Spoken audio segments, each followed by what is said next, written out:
നമ്മുടെ അടുക്കളത്തോട്ടത്തിൽ നിർബന്ധമായും ഉണ്ടായിരിക്കേണ്ട ഒന്നാണ് പച്ചമുളക്.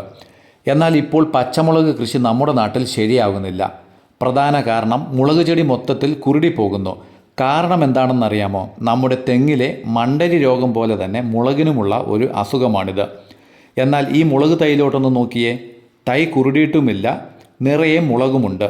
ഞങ്ങളുടെ എല്ലാ മുളക് തൈകളിലും ഒരു മരുന്ന് പ്രയോഗിക്കുന്നത് കൊണ്ടാണ് ഞങ്ങളുടെ മുളക് ചെടികൾ ഒന്നും തന്നെ കുരുടി പോകാത്തത്. എല്ലാത്തിലും നിറയെ മുളകും കിട്ടുന്നുണ്ട്. നമ്മുടെ ഇന്നത്തെ വീഡിയോ മുളക് തൈ കുരുടി പോകാതിരിക്കുവാനുള്ള ഒരു ജൈവലായനി തയ്യാറാക്കുന്ന രീതിയും പച്ചക്കറികൾ നിറയെ പിടിച്ചു കിട്ടുന്നതിന് വേണ്ട ഒരു വളം തയ്യാറാക്കുന്നതുമാണ്. ഈ വീഡിയോ നിങ്ങൾക്ക് ഇഷ്ടപ്പെടുകയാണെങ്കിൽ വീഡിയോ ലൈക്ക് ചെയ്ത് അതുപോലെ ഈ ചാനൽ സബ്സ്ക്രൈബ് ചെയ്യാൻ മറക്കരുത്.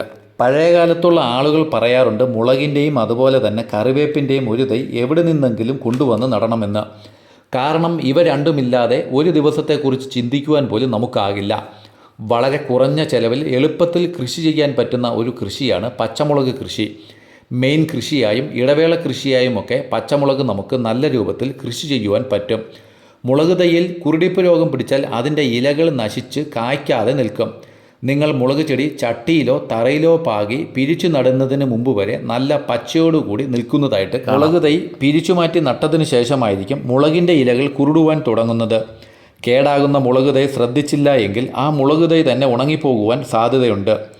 കുരുടിപ്പ് രോഗം പോലെ തന്നെ മുളക് ചെടി നശിപ്പിക്കുന്ന ഒരു പ്രാണിയാണ് വെള്ളീച്ച. നമുക്ക് ആദ്യം വെള്ളീച്ചയെ പച്ചക്കറികളിൽ നിന്ന് ഓടിക്കുവാനുള്ള ഒരു മരുന്ന് പ്രയോഗം നോക്കാം. ഒരു മുളക് തൈ കുരുടിപ്പോയാൽ വെള്ളീച്ച തന്നെ അതിനെ മറ്റുള്ള ചെടികളിലേക്ക് സ്പ്രെഡ് ചെയ്യാറുണ്ട്. വെള്ളീച്ചയെ ഓടിക്കുവാനുള്ള മരുന്ന് തയ്യാറാക്കാൻ നമുക്ക് വേണ്ടത് 20 ml വേപ്പെണ്ണ, 30 ml സോപ്പ് കലക്കിയ ലായനി, അതുപോലെ 50 ഗ്രാം വെളുത്തുള്ളി ചതച്ചത് എന്നിവയാണ്. ഇനി നമ്മൾ ചെയ്യേണ്ടത് ഇവ മൂന്നും കൂടി നല്ലതുപോലെ ഇളക്കണം. വെളുത്തുള്ളി ഈ ലായനിയിൽ നല്ലതുപോലെ ഇളക്കി യോജിപ്പിക്കണം. തുടർന്ന് അരിച്ചെടുത്ത് ഒരു സ്പ്രേയറിൽ ഒഴിച്ച് മുളക് ചെടിയിൽ സ്പ്രേ ചെയ്ത് കൊടുത്താൽ വെള്ളീച്ചകളെ പോലെയുള്ള പ്രാണികൾ നമ്മുടെ മുളക് തൈയിൽ വരില്ല.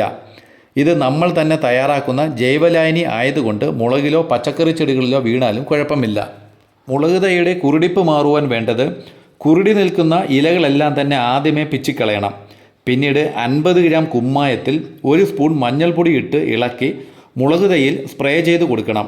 10 ദിവസം കഴിയുമ്പോൾ മുളക് തൈയിൽ കുരുടാത്ത ഇലകൾ വരുന്നതായിട്ട് നമുക്ക് കാണാം. പിറ്റേ ആഴ്ച ആ തൈയിൽ നിറയെ പൂക്കൾ പിടിക്കുകയും മുളകാകുകയും ചെയ്യും.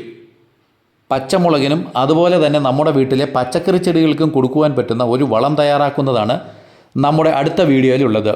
അടുക്കളയിലെ ഉപയോഗം കഴിഞ്ഞ വസ്തുക്കൾ വെച്ച് തന്നെ നമുക്ക് വീട്ടിൽ വെച്ച് തന്നെ ഈ വളം തയ്യാറാക്കാം. നമ്മുടെ വീട്ടിൽ ഉപയോഗം കഴിഞ്ഞ പച്ചക്കറിയുടെ വേസ്റ്റ്, ഉള്ളിത്തൊലി തുടങ്ങിയവ പച്ചവെള്ളത്തിലോ കഞ്ഞിവെള്ളത്തിലോ ഇട്ട് അടച്ചു വയ്ക്കണം. കഞ്ഞിവെള്ളത്തിലിട്ട് അടച്ചു വയ്ക്കുന്നതാണ് കുറച്ചും കൂടി നല്ലത്. ഒരു 3 ദിവസം കഴിഞ്ഞിട്ട് ഈ ലായനി പച്ചക്കറി ചെടിയുടെ ചുവട്ടിൽ ഒഴിച്ചു കൊടുത്താൽ മതി. തൈ നിറയെ പൂക്കുകയും കായ്ക്കുകയും ചെയ്യും. അപ്പോൾ നമ്മുടെ ഈ വീഡിയോ ഇഷ്ടപ്പെട്ടാൽ വീഡിയോ ലൈക്ക് ചെയ്യാനും അതുപോലെ ഈ ചാനൽ സബ്സ്ക്രൈബ് ചെയ്യാനും മറക്കരുത്.